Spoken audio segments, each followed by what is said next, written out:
Assalamualaikum warahmatullahi wabarakatuh.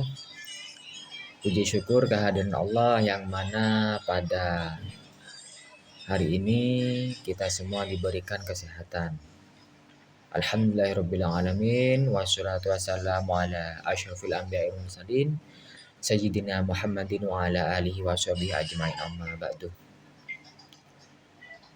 Pertama-tama perkenalkan, nama saya Muhammad Hanan akan menceritakan tentang kisah Nabi Sulaiman. Dan yang pertama yang saya hormati dan saya ta'zimi selaku pengasuh pondok pesantren Zainul Hasan, yakni Al-Mukarram Kiai Haji Muhammad Hasan Mutawakil Allah SHMM, dan juga Rektor Universitas Zainul Hasan Genggong, yakni Rektor Abdul Aziz Wahab MAG, dan tak lupa pula dosen pengampuh yakni Ustadz Muzammil MPDI. Hadirin yang dirahmati Allah, pada kesempatan ini marilah kita merenungkan tentang kisah Nabi, seorang Nabi yang diberi kekuasaan luar biasa oleh Allah, namun tetap rendah hati, yaitu Nabi Sulaiman alaihissalam. Kisah beliau Allah abadikan di dalam Al-Quran, bukan untuk dikagumi semata, tetapi untuk dijadikan pelajaran hidup bagi kita. Nabi Sulaiman adalah seorang raja sekaligus nabi. Allah memberinya kerajaan yang tidak pernah diberikan kepada siapapun setelahnya. Beliau mampu memahami bahasa hewan, menguasai angin, dan menundukkan jin untuk membantunya.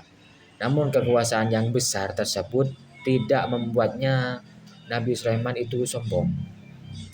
Suatu hari ketika Nabi Sulaiman dan bala tentaranya melewati sebuah lembah, seekor semut berkata kepada kaumnya, "Wahai semut-semut, masuklah ke dalam sarang kalian agar tidak terinjak oleh Sulaiman dan tentaranya."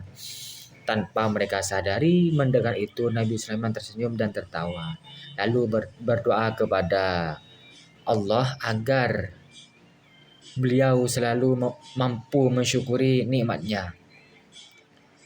Hadirin sekalian, perhatikanlah akhlak Nabi Sulaiman. Beliau tidak marah, tidak merasa paling berkuasa. Justru beliau sadar bahwa semua kelebihan itu hanyalah amanah dari Allah. Inilah teladan kepemimpinan sejati. Kuat tanpa menindas, tinggi tanpa merendahkan. Dalam kisah lain, Nabi Sulaiman diuji dengan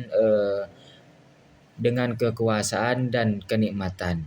Allah ingin melihat apakah beliau tetap bersyukur atau tergoda oleh dunia. Maka Nabi Sulaiman berdoa, "Ya Tuhanku, ya Allah, berilah aku ilham untuk mensyukuri nikmat-Mu dan beramal soleh yang Engkau ridhoi." Dari doa ini kita belajar bahwa kekayaan, jabatan, dan kecerdasan bukan ukuran kemuliaan. Yang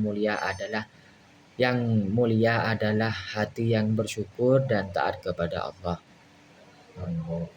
Kisah Nabi Sulaiman saat relevan dengan kehidupan kita hari ini. Ketika kita diberi jabatan, diberi ilmu, ataupun kelebihan apapun, jangan sampai hal itu menjauhkan kita dari Allah.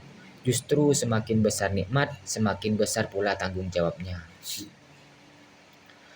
Mari kita menteladani Nabi Sulaiman, menggunakan kekuasaan untuk kebaikan, bukan untuk keburukan atau merendahkan orang lain.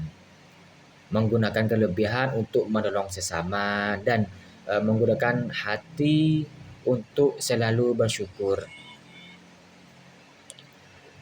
Semoga Allah menjadikan kita hamba-hamba yang amanah, rendah hati, dan pandai bersyukur atas segala nikmat yang diberikan. Di balik kekuasaan besar yang dimiliki Nabi Sulaiman, beliau tidak sombong, dan suatu hari ketika beliau memimpin pasukan besar yang terdiri dari manusia, jin, dan burung, mereka melewati sebuah lembah. Dalam kesempatan lain, Nabi Sulaiman memeriksa barisan burung yang menyadari bahwa burung hudhud tidak ada di tempatnya. Ini menunjukkan bahwa meskipun pasukannya besar, Nabi Sulaiman tetap teliti dan bertanggung jawab. Ketika burung hudhud datang membawa berita tentang negeri Sabak, Nabi Sulaiman menggunakan kekuatan tentaranya bukan untuk menyerang, tetapi untuk berdakwah.